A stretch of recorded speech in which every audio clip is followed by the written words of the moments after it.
दोस्तों, आज हम बात करेंगे वज़न बढ़ाने के टैबलेट्स के बारे में। ठीक है, तो वज़न बढ़ाने के लिए मेनली लोग दो टैबलेट्स का सबसे ज़्यादा यूज़ करते हैं, जिसमें पहला आता है साइप्रोहेप्टेडीन, जिसका मार्केटेड नेम है प्रेक्टिन। ठीक है, और दूसरी आती है डेक्सोमिथासोन, ठीक है, जिसका मार्केट नेम होता है डेक्सोना। ठीक है, अब ये दोनों टैबलेट क्या करती हैं? ये दोनों टैबलेट क्या करती हैं, जैसे इंसान को किसी को भूख नहीं लगती ना, तो वो इन दोनों टैबलेट्स का यूज़ करने लग जाता है वजन बढ़ाने के लिए। अगर किसी को चाहिए होती है, भूख कम लगती है, तो वजन बढ़ाने के लिए भी लोग इन टैबलेट्स को बहुत ज़्यादा यूज़ करते हैं। लेकिन प्रॉब्लम क्या होती है सबके साथ में कि जैसे ही इन टैबलेट्स को लेना बंद कर देते हैं, वैसे ही क्या होता है, वेट लूज होने लग जाता है, वापस से कम होने लग जाता है।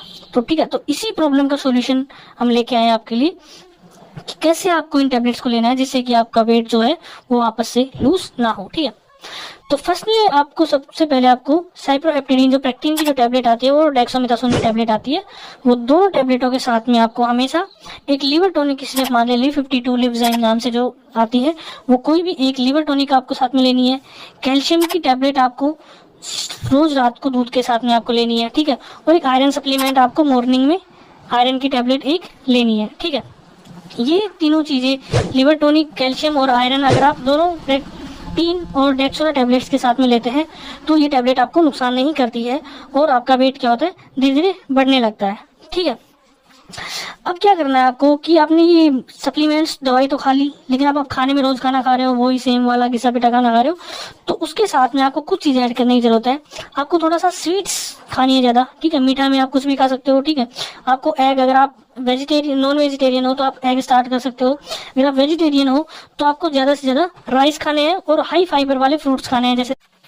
और दोस्तों, जो सबसे मेन चीज़ है, जो आप ये सप्लीमेंट्स और ये टैबलेट्स ले रहे हो, जो खाना खा रहे हो, इससे आपका वेट बढ़ जाएगा, तो साथ में आपको ज़रूरत है रोज़ाना एक्सरसाइज की। ठीक है, रोज़ाना आप सिर्फ आधा घंटा निकाल के रनिंग कीजिए, कोई भी एक्सरसाइज कीजिए, योग कीजिए। उसका फ़ायदा ये है कि जिससे क्या होगा कि आपका वेट सिर्फ वहाँ बढ़ेगा जहाँ आपकी मसल्स होंगी, मतलब मसल्स में वेट बढ़ेगा, जो कि कभी लूज नहीं होता है। अगर आप एक्सरसाइज नहीं करेंगे तो आपकी क्या है, पेट की चर्बी बढ़ जाएगी, हाथ पैरों की चर्बी जो है वो बढ़ जाएगी, और उससे क्या होगा, जैसे ही आप टैबलेट्स करोगे, डिसकंटिन्यू करोगे, वैसे ही आपका वेट लूज हो जाएगा। तो एक्सरसाइज भी बहुत जरूरी है इन सब के साथ में, जिससे कि आपका वेट वापस से कम नहीं होगा। तो अब क्या करना है आपको, अब आपको इन टैबलेट्स को या फिर इन जो सप्लीमेंट्स हैं इनको छोड़ना कैसे है।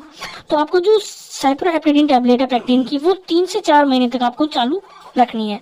ठीक है, इसके साथ में जो टैबलेट लेते हैं आप डेक्सोना, उसको आपको सिर्फ 1 महीने तक चालू रखना है और बाद में उसको छोड़ देना है। 3 महीने के बाद में आपको प्रेक्टिन की टैबलेट भी छोड़ देनी है। ठीक है, सबको छोड़ देना है, सिर्फ आपको एक चीज चालू रखनी है, जो है लिवर टॉनिक, जो आपके लीवर को मेंटेन रखे, खाने को पचाए रखे और आपकी भूख को भी थोड़ा थोड़ा बढ़ाते रहे। ठीक है, तो 2-3 महीने बाद में भी लिवर टॉनिक को भी आप धीरे धीरे इसको छोड़ सकते हैं, डिसकंटिन्यू कर सकते हैं। 4-5 महीने तक आप अगर आप ये लेंगे तो एक बार अगर आपके शरीर में हाई फाइबर और हाई कार्बोहाइड्रेट अगर आपके शरीर में 5-6 महीने तक कंटिन्यूसली स्टोर हो जाता है, तो ये वापस से वेट को कम नहीं होने देता है। धन्यवाद दोस्तों, लाइक कीजिए, शेयर कीजिए, सब्सक्राइब कीजिए, हमारे बेल आइकन को दबा दीजिए, यूट्यूब चैनल को सब्सक्राइब कर लीजिए अगले वीडियो सबसे पहले पाने के लिए। धन्यवाद।